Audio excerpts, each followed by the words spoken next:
বন্ধুরা দেখো, আজকে আমি এইরকম একটা চারকোনা কাপড়ের টুকরো নিয়েছি। এই চারকোনা কাপড়ের টুকরোটা দিয়ে কত সুন্দর কাজের জিনিস বানানো যায়, আজকে কিন্তু আমি তোমাদের সাথে সেটাই শেয়ার করব। তো পুরো ভিডিওটা মনোযোগ দিয়ে দেখে এই কাজের জিনিসটা বানানো তোমরা শিখে নাও। তো দেখো বন্ধুরা, আমি এই রকম একটা ছাপা কাপড়ের টুকরো কেটেই নিয়েছি। তো এটার মাপ করে আরেকটা নর্মাল যে কোনো কাপড়ের টুকরো থেকে তোমরা সেম মাপেই কেটে নেবে। তো এই দুটো টুকরো কাপড়ই আমার লাগবে, আর কিচ্ছু লাগবে না। একদম কিন্তু খুবই সহজ একটা কাজ, শুধু একটু মাপটা দেখে নাও আর কি টেকনিকে আমি বানাচ্ছি সেটাই দেখে নাও, সবার কাজে আসবে। তো টুকরো কাপড় দিয়ে যে এত সুন্দর জিনিস বানানো যায় সেটা তোমরা আমার ভিডিওগুলো ফলো করলেই বুঝতে পারবে। এবার দেখো, আমি এখানে এই কাপড়টা থেকেই কিন্তু একটা লম্বা করে টুকরো কাপড় কেটে নিচ্ছি, কারণ এটা দিয়ে আমাকে একটা ফিতে বানাতে হবে। এই ফিতেটাই আমার লাগবে, ফিতেটাই কিন্তু কাজে আসবে। তো চলো এই কাপড়ের টুকরোটা কেটে একটা ফিতে আমি আগে রেডি করে নিই। দেখো, ফিতে বানানোর জন্য এটা এইভাবে ভাঁজ দিয়ে সুন্দর করে কিন্তু সেলাই দিতে হবে। তো এটা সেলাই দিয়ে আমি যে কোনো কিছুর সাহায্যে সোজা করে নেব। তো তোমাদেরকে একটা ভালো কথা আজকে বলে দিই, যারা আমার মতো কাজ করো সেলাইয়ের কাজ, তারা কিন্তু ফিতে বানানোর জন্য সব সময় এই রকম একটা হুপ লাইনার নেবে। তো হুপ লাইনারগুলো খুব কম দামেই পাওয়া যায়, আর এটা দিয়ে যত সরু ফিতে তোমরা বানাতে চাও ঠিক তত সরুটাই তোমরা কিন্তু বানিয়ে নিতে পারবে। দেখো কত সহজে এটা দিয়ে আমি সোজা করে নিলাম, খুবই কাজে আসে এই জিনিসটা। এবার তোমাদেরকে আমি মাপটা দেখিয়ে দিচ্ছি। দেখো, এখানে কিন্তু এই টুকরোটার মাপ রেখেছি 8 ইঞ্চি এইদিকে, আর এদিকেও 8 ইঞ্চি, মানে চারিদিকে 8 ইঞ্চি করে থাকবে। তোমরা যে মাপটাই নেবে এই রকম মাপই রাখবে, চারিদিকে সমান মাপই রাখবে। এর থেকে একটু বাড়িয়ে নিতেও পারো, অসুবিধা নেই। তো আমি এই মাপেই দেখাচ্ছি। এবার এই কাপড়টার ওপরে আমি এই নর্মাল কাপড়টা এইভাবে করে দেখো রাখছি, রেখে 1 ইঞ্চি মতো দেখো ছেড়ে আমি পয়েন্ট করে দিচ্ছি।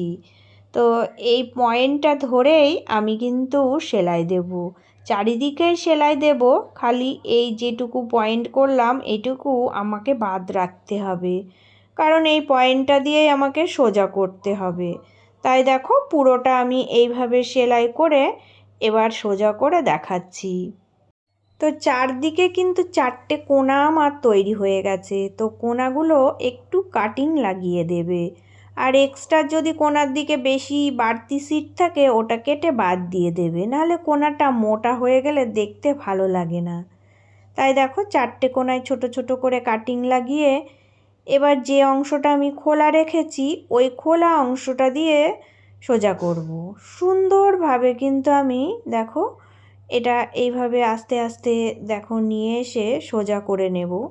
তো সোজা করার পর তোমরা কিন্তু যে কোনো একটা সরু কিছু নেবে, নিয়ে সেটা দিয়ে কোণাগুলো বার করবে, কারণ এখানে কোণাগুলো সুন্দরভাবে আমাকে কিন্তু রেডি করতে হবে।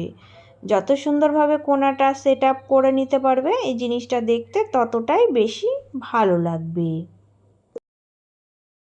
এবার দেখো, এই যে খোলা মুখটা আমি রেখেছিলাম, তো এই খোলা মুখটা এইভাবে একটু মুড়ে দেবে, মুড়ে দিয়ে সুন্দর করে চারিদিক দিয়ে একটা সেলাই দিয়ে নেবে। তো যদি এইভাবে একটা সেলাই দিয়ে নাও তাহলে এটা সুন্দরভাবে বসেও যাবে আর সেট আপও হয়ে যাবে। তাই একটা সেলাই দিয়ে নেবে, তাহলেই হয়ে যাবে। এবার দেখো কি করতে হবে। এবার কিন্তু এখানে ফিতে নেবে, নিয়ে দেখো এই কোণা থেকে 3 ইঞ্চি পয়েন্ট করে একটা মার্কিং করবে, কিছুটা একটা পয়েন্ট দেবে, আর এই দিক থেকেও 3 ইঞ্চিতে একটা পয়েন্ট দেবে। তো প্রত্যেকটা কোণা থেকে এইভাবে 3 ইঞ্চি মাপ করে দুই দিকেই একটা করে পয়েন্ট দিয়ে নেবে। আমি দেখো চারিদিকেই কিন্তু পয়েন্ট করে নিয়েছি। এবার তোমরা এই যে এই দুটো পয়েন্ট করলে এই পয়েন্ট ধরে এইভাবে দেখো সুন্দর করে কোণাটা বসাবে, বসিয়ে পিন আপ করবে। তো পয়েন্ট দুটো ধরেই তোমরা এইভাবে কোণাটা ভিতরের দিকে রেখে পিন আপ করে দেবে। তাহলে এইভাবে এটা দেখতে ভালো লাগছে আর একই মাপের দেখো সুন্দরভাবে এটা বসে যাচ্ছে। আমার সেলাই করার সময় কোনো অসুবিধা হবে না, তাই আমি এইভাবে করে সেট আপ করে নিলাম। এবার দেখো কি করতে হবে। এই যে এই ধারের কোল থেকে 1/2 ইঞ্চি মতো তুলে সোজা কিন্তু ড্রয়িং আঁকবে, একদম সোজা সোজা 1/2 ইঞ্চি ওপরের দিকে তুলে এইভাবে দেখো ড্রয়িং এঁকে দেবে। প্রত্যেকটা কোণাতেই এইভাবে করে দাগ টেনে নেবে। তো আমার সেলাই দেওয়ার সুবিধার জন্যেই কিন্তু আমি এই দাগগুলো টেনে নিচ্ছি। এবার এই দাগের উপর দিয়ে সেলাই করতে হবে। দেখো এইভাবে করে আমি কিন্তু এখান থেকে এইটুকু সেলাই দেব, দিয়ে আবারও কিন্তু এটা দেখো বার করে নিয়ে আবার এর পরেরটা এখান থেকে সেলাই দেব।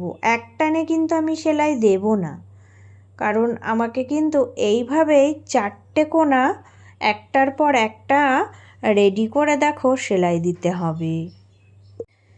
তো প্রত্যেক দিনের মতো আবারও বলছি, আমার নতুন পুরনো সকল বন্ধুদের জন্য রইল অনেক অনেক শুভকামনা ও ভালোবাসা। তো নতুন বন্ধু যারা আজকে এসেছো, তোমরা যদি এখনও চ্যানেলটি সাবস্ক্রাইব করে নিতে ভুলে গেছো তো সাবস্ক্রাইব করে নিয়ে পাশে থেকো, আর পাশে থাকা বেল বাটনটা অল করে রেখো। তাহলে আমার সুন্দর সুন্দর ভিডিওগুলো সবার আগে তোমাদের কাছে পৌঁছিয়ে যাবে। আর তোমরা কিন্তু তোমাদের সময় মতো সেই ভিডিওগুলো দেখে আমার এই কাজগুলো শিখে নিতে পারো। এবার সেলাই করা কমপ্লিট হয়ে গেলে পিনগুলো তোমরা খুলে নেবে। তো পিনগুলো খুলে নিয়ে দেখো এবারে এই ফিতেটা আমি কিন্তু এই যে এই মার্কিংগুলো করেছি 1/2 ইঞ্চি ছেড়ে, তো এর ভিতরে দেখো যে গ্যাপিংটা আছে এই গ্যাপিং দিয়ে আমি দেখো প্রত্যেকটাতে এইভাবে করে দেখো একই জায়গায় আমি নিয়ে চলে আসব।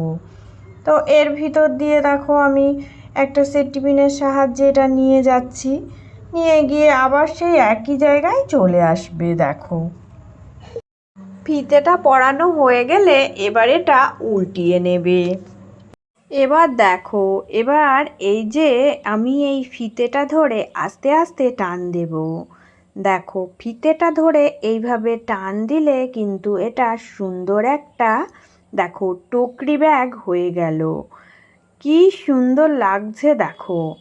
এই যে আমি 4টে কোণা তৈরি করেছিলাম, দেখো এই পাপড়িগুলো সুন্দরভাবে এইভাবে দেখো বসে থাকছে, দেখতে কি সুন্দর ফুলের মতো লাগছে। তো দেখো এর ভিতরে তোমরা তোমাদের প্রয়োজনীয় জিনিসগুলো রাখতে পারো। তোমাদের যা কিছু নিত্য প্রয়োজনীয় জিনিস, তোমরা পয়সাও রাখতে পারো এর ভিতরে রেখে এইভাবে করে সুন্দর করে দেখো এটা বেঁধে দেবে। তাহলে এটা মনেই হবে না যে এটা কোনো ব্যাগ, এটা একটা ফুলের মতোই লাগছে, মনে হচ্ছে যে ফুল। এটা টেবিলে যদি তোমরা এইভাবে সাজিয়ে রাখো দেখতেও ভালো লাগবে, আর তোমার কাজের জিনিসগুলো সুন্দরভাবে দেখো যত্ন সহকারে এর ভিতরে থেকে যাবে। তাই কত কাজের জিনিস বলো তোমরা। তো আমার আজকের এই ডিজাইনটা তোমাদের কেমন লাগলো বন্ধুরা, সবাই একটু কমেন্ট করে জানিয়ে যেও। চলে আসবো আবারও এইরকম নিত্য নতুন কোনো ডিজাইনের সাথে নতুন একটা ভিডিও নিয়ে। সবাই ভালো থেকো, সুস্থ থেকো।